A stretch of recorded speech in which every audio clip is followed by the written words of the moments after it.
Аса құрметті елбасы, құрметті сессияға қатысушылар. Қазіргі таңда діни экстремизм негізгі әлемдік дертке айналды.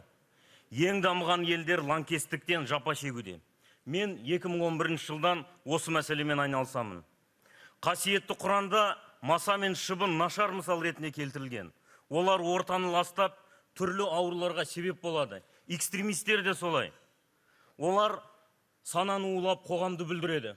Құрметті сессияға қатысушылар, кезінде пайғамбарымыз хадисінде қоғамды кемеге теңеген. Оған әртүрлі адамдардың мінгенін айтқан.